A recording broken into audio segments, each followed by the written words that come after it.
Hello, everyone. Welcome back. It's Empyrion Galactic Survival Episode 70. I'm Enigmius, and today we're continuing with our Manta Assault Hover Vessel build.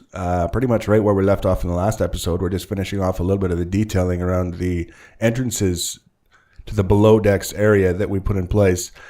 I've decided that we are going to make a few adjustments to this that will allow us to walk around underneath the majority of the below decks area, just because it just seemed to me as I was putting this main deck down that there's a lot of space there that we could be using, but that we're not. We don't need a lot of space. Trust me, this main deck area alone is far bigger than we would ever need for a ship of this nature.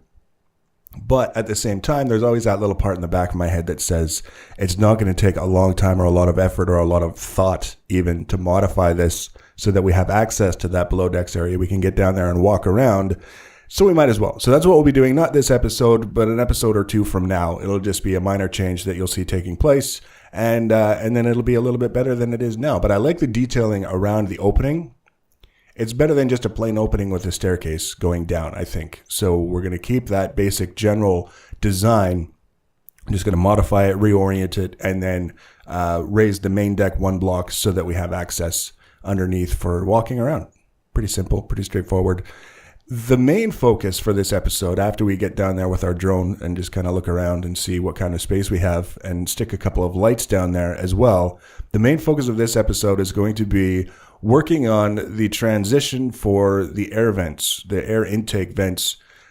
I mentioned this in the last episode. I wanted to put these vents on because I did it in the last hover vessel, and I really liked the look of it. It really added a lot of visual interest to the ship. I don't want it to be the kind of thing that we're just repeating and sticking on ships almost as this automatic thing that we do. There's going to be some difference in the design of this air vent relative to the ones that we've done in the past. But before we even get that far, we kind of have to figure out how we're going to manage this transition from the sides of the air vent to the existing shape of the hull. That lower section of the hull has kind of got a curved edge to it. In the voxel universe, that's curved. And we have to manage this transition so that it looks like it was part of a thoughtful design and not just a couple of different things that were jammed together that don't quite look right. This is more an example with this, what we're doing today, of my stubborn insistence on trying everything I can think of to make something work than it is on the final version of how this is going to look. I've already made a few decisions in my head of things that I would like to change that will, I think, not only create a better design, won't necessarily be easier to implement, but when it is implemented, I think it's going to work a lot better visually.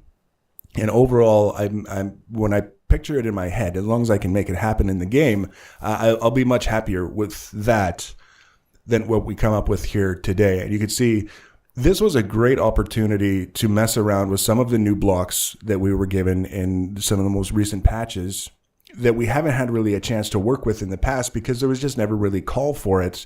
But in this case, we've got so many angles coming together with so many other angles. Whatever we have available to us really deserves a shot to see what we can do with it and just see how it looks after we've used it, whether we've used it successfully and we're happy with the transition that it created, or we used it unsuccessfully and we know in the future that maybe it's not going to be suitable for this particular kind of application. You can see we've got a lot of almost transitions taking place. There's a lot of things that look like they could almost work as long as we could make it continue one block in this direction or one block in that direction and have that continuation also work. But then we realize we can't make it work. So we have to go back and we kind of redo things, rethink things. And ultimately, it's a learning experience. And it's great just for that. Even if nothing that you do for 2 hours of fiddling around makes it into the final design of your ship, it's a learning experience. It's going to save you time in the long run because you're going to know, I tried that before and it didn't work, or I tried that before and it worked really well, even though I wasn't expecting it to. I think spending that kind of time just goofing around in a small area, trying to make it work, is better than watching twice as many minutes worth of YouTube videos of people showing you how they built their ships.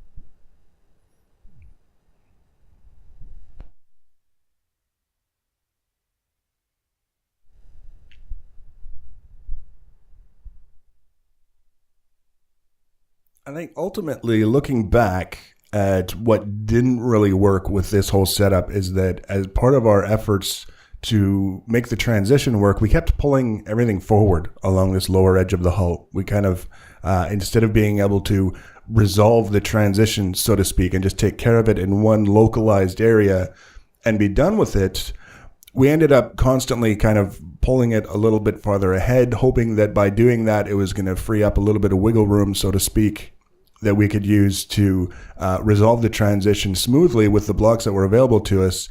And the end result is that all we ended up doing was finishing one transition and then creating another one that we had to navigate for ourselves. So, like I say, there were parts of this that worked, that I liked, that I was happy with. And then I realized that by the time we got everything sort of sorted out with the transition from the lower section of the hull that we had already done to the side of the air intake vents, that we would have basically gotten rid of the lower section of the hull, the curvature of the lower section of the hull.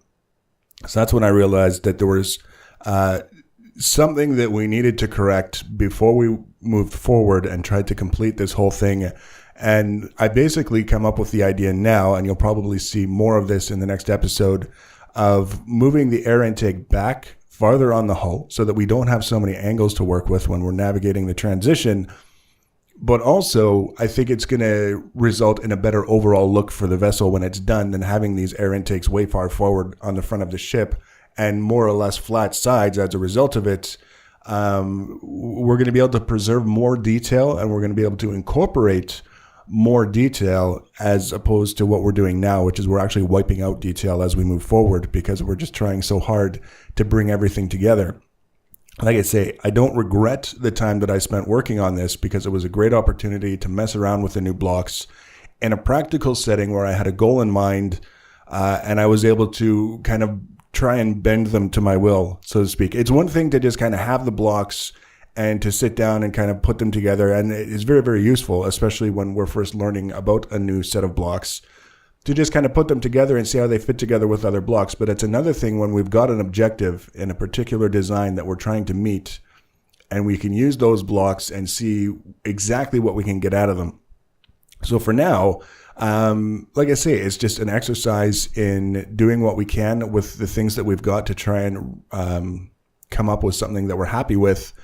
And in the end, like I say, I wasn't entirely unhappy with it, but the cost of getting rid of all that detail in that lower section of the hull, that curved section, wasn't really justified by what we were getting out of it. You can see now we still have work to do in that transition. We would still have to pull it forward because we've got those crazy angles coming together right in the very tip of that section that we just did. We would have to wrap it around basically the whole front of the ship in order to get this thing sorted out the way that we want it to. And I just don't think it would be necessary. I think I'll be happier with the other design. So I'm going to let you watch the rest of this. You got some music that you can listen to if you like. You can just see how this comes together. Like I say, the value is just learning what doesn't work for us. Personal preference included in that decision. And then in the next episode, we're going to be changing some things, reworking some things a little bit closer to what hopefully will get us where we want to be. And then we'll continue onwards. Like I say, we are going to have to make some decisions at some point about materials, specifically what we need to do to get what we need. It could be that we'll be in another planet or on another planet in the very near future, depending on what I can scavenge from what I've already got. So if you want to be notified about the next and future episodes, as always, you can subscribe to my channel. You can follow me on social media. Links for social media are always in the information section below the video. Feel free to leave your comments and feedback. Enjoy the rest of the video, just spinning blocks and placing them and seeing what we can do with them. Thanks for watching, guys, and take care.